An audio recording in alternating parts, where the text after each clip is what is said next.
Hello friends, today we are recording from the home of my sister and brother-in-law in New Jersey in the USA, and we are fortunate to be joined by several of my relations as well as my Kalyana Mithra, Hamdro, whose name and identity I will not divulge to you unless you contact me personally.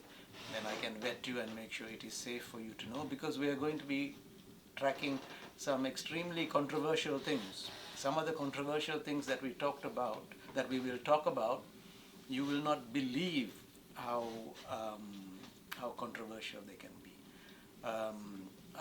But when this unfolds, you will understand. Today, our main goal is to try and remove the preconceptions that people have about the purpose of being a Buddhist. Already in the previous conversations, we have spoken about how Buddhism has got one and only one objective. And what is that objective? The objective is to prevent rebirth. So if we are to prevent rebirth, then that cuts that link between your consciousness here and now in this birth compared with the next birth. And then one of our other teachings, we discussed about how there is a distinction between preventing your vijnana moving from this life form, your current life form now, to your next life form, which is called Puranupatya. Punarupatya, we said, is... Punarupatti. Yeah, Punarupatti. Punarupatti means the person after dying, he goes to the another birth, Yes. to mother's womb. It is called the Punarupatti. Yeah, and that is different from Punarbhava. Yeah, Punarbhava means every moment we are creating the consciousness. It is called the bhava. Bhava. So it is the momentary occurrence of your thought moments or chaitasikas, and then them coming down. Samudayo, Nirodhayo. Samudayo, Nirodhayo, from moment to moment, 1,000,000,000 times every second. That gives you the feeling of a continuous stream of consciousness or vijnana within your psychology. So remember, this is, we are analyzing the true understanding of one of the greatest psychologists you and I will ever meet in our lifetimes. So don't expect this to be easy. However, it is not impossible. If Daruchirya can do it, and we talked about the Daruchirya story a few sessions ago. If Daruchirya can do it, you, me, and all of us here can understand this as well. So, Hamdrune, what would you say? What would you say is the issue about some of the waste of time, waste of money, waste of energy that we are doing in Buddhism nowadays in order to venerate the Buddha or to observe Buddhism? What is this waste that we are doing? So many things. Can you tell us about some of the wasted things that we are doing that you have seen Buddhists doing? Yeah, Buddha says if you want to achieve Nibbhana, you have to achieve the four things. It is called you should be being as a human being. Dullabhacha manushyatta. Yes. Buddhotpado cha dullabho, dullabho kana sampatti, saddhammo parama dullabho. Yes. It means the human being should meet achieved or enlightened one. It is called the Kalyana Mithra. Yes.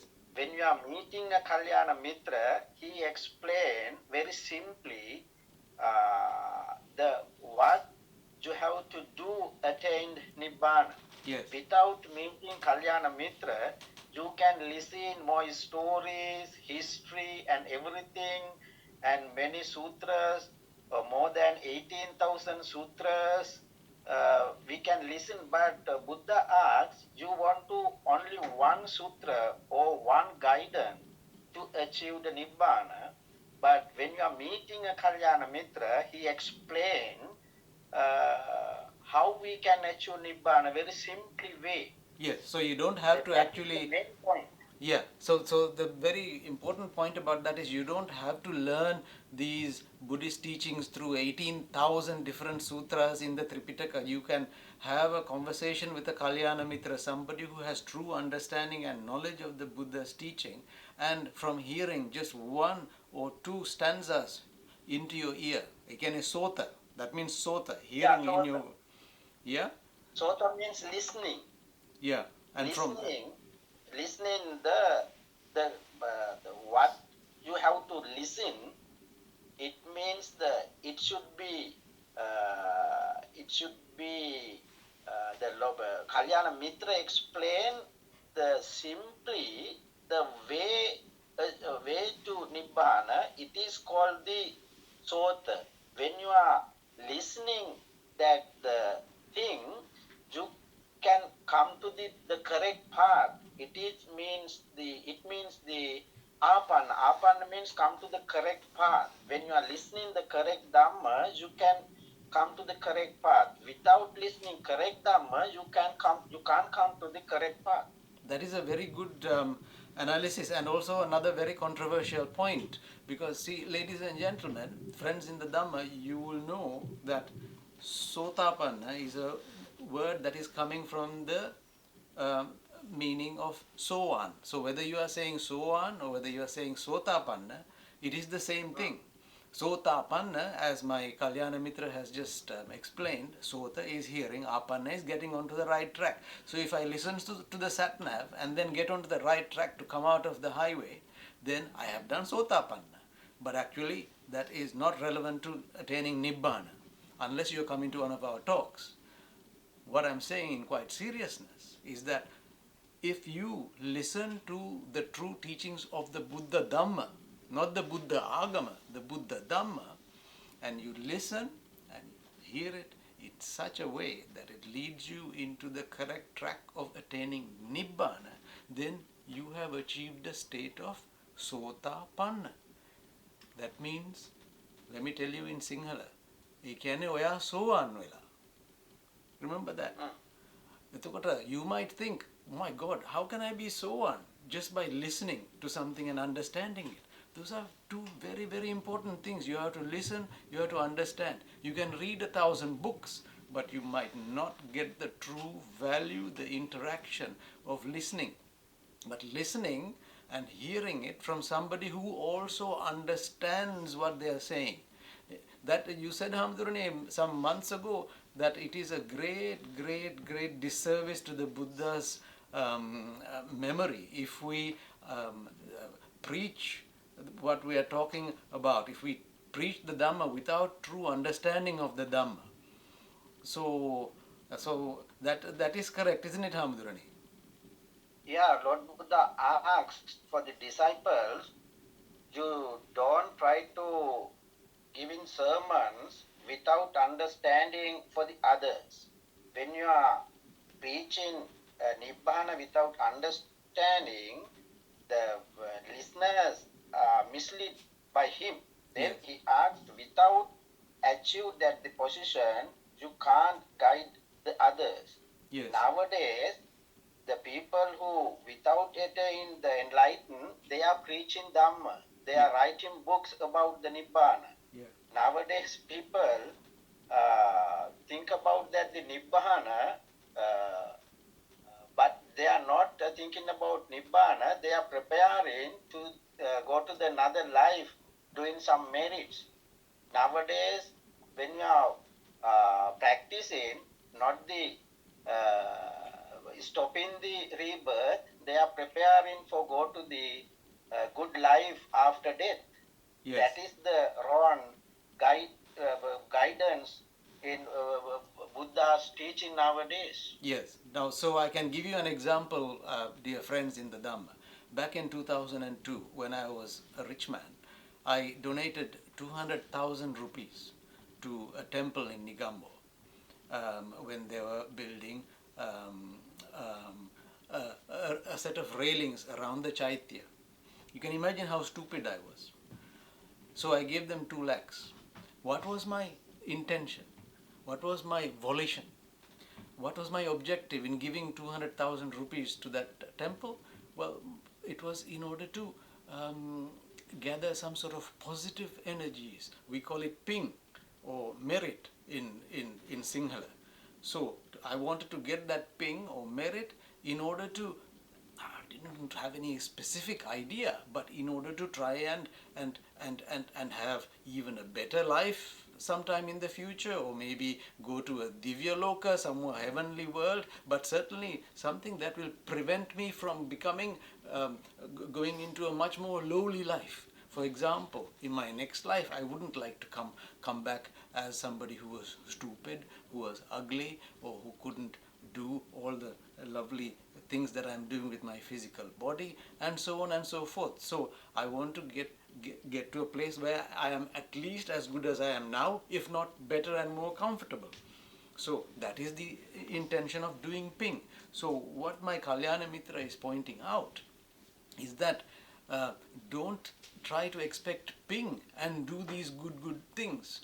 You can do these things if you really want to, because of the goodness of your heart, because you are compassionate and kind and generous. That's a different matter. But if you are trying to stay on the sotapanna, you have heard and you're on the track. If you're trying to stay on the track of Nibbhana, then that is irrelevant, completely irrelevant. Then how about pau, Hamdrani? Does that mean it's okay for me to do some pau? Is it okay for me to kill somebody or lie about some things, or cheat the taxman and things like that? Is that okay? Yeah, nowadays we think the ping and pow, doing bad thing is pow, doing good thing is the merit. But my problem is the King Asoka and Queen Kosala Mallika had done the lot of merits. After dying, they are going to the animal's birth. Yes. But Angudamala, he killed more than thousands, and Alavaka killed more than 4,000.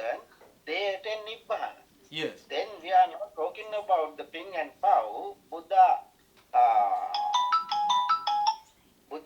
guide for the others. The first sermon is Dhammasa Pavatum Sutra, Dhammachakka Sutra. Yes. He explains, they may bhikkhave anta pabbajite nasevithabba. It means, before going to Nibbhana, Yeah. you realize that two ends. They may bhikkhave anta means the two ends. Two One extremes. end is Two extremes, people, Hamdrani. Two extremes. people, Yeah. yeah. Can you hear me? Yeah. Two extremes. Anta dekak, Yeah. ne? Yeah. Anta deka. Yeah. The one end is, people think about that after dying we rebirth again. It is called the Saswatavada. Yes. The one stream. Yes. Another one is, people think about this is the life after dying, we are not going to rebirth. It Yes. is called Uchchedavada. Yes. First of all, you should get rid of these two extremes. Yes. With giving up the two extremes, Yes. you can stay the present moment. Yes. You can attain Nibbhana this life. Yes. Otherwise, you are thinking about these two extremes. Yes. It is very difficult to reach the Nibbhana. When you are Yes. be in the present moment, you can attain Nibbhana this life. That's a very, very important lesson from the words of the Buddha. Let me just analyze that some more in English, Hamdurani. So basically, friends in the Dhamma, what we are hearing now is one of the very consistent messages from the Buddha Dhamma that you will keep hearing, that there is very little actual noise in what the Buddha is talking about. And so where there is interference in the main message, he doesn't talk about it. Even when people around him are asking him those questions, he will stay silent. For example, he analyzed in that very first sutra, that is a Jammaka Dhammaka Chakkapathana Sutra, which he is supposed to have told straight after he became enlightened. He was saying, look, there are two extremes that you people are talking about and are asking about. One is that there is life after birth, that there is rebirth. And then there's the other extreme which says, no, there is no life after birth. When you die, that's it, you're finished. So he said, don't ask me those questions. I'm not here to tell you about rebirth or the lack of rebirth. My focus is Nibbhana. Don't occupy yourself, waste your time. Remember, we're talking about wasting time, energy, and money on things that don't get you to Nibbana. Don't waste your time asking me or thinking about rebirth or thinking about no rebirth. Leave those two extremes and focus on the here and the now. Here and the now. It's a pure message. Focus on the here and the now. And remember, when we discussed about vijnana, we talked about when you focus on the here and the now, reduce all your vijnana inputs from your sensory organs, and then meditate with vipassana bhavana on your thoughts. Gradually you will reach that position of nirodha samapatti. So there's a lot of repetition here, but this is what we are talking about. But what we are actually focusing on today is about time, wasting your time, wasting your energy, wasting your money. So first thing, don't waste your time, energy and money thinking about whether there's rebirth or whether there's no rebirth. Focus on the here and the now. Be compassionate, be meritorious, be happy, but focus on Nibbana. Okay, so we are about 15 minutes into our talk so far, so we've got 15 minutes more. Hamdrani, what are the ways, what are the other things that people are doing to gather merit, and they are wasting time, wasting money, and wasting their energy? Certainly in countries like Sri Lanka, Myanmar, Thailand, where we are doing Theravada Buddhism, Hamdrani. Yeah, but I mentioned about that the stanza about the Deme Bhikkhavanta Pappajate Nesevithabba. It means Lord Buddha not talking about that there isn't a rebirth. Buddha explained there is a rebirth. But when you are thinking about that the rebirth, always we are trying to go to the good place after dying. Then people are doing merits. Then Lord Buddha asks, you don't think about the rebirth, but there is a rebirth. Not only Lord Buddha, nowadays the young Stevenson, the professor of the Virginia University, he had done 3,000 reincarnation studies. He realized, he proved there is a rebirth.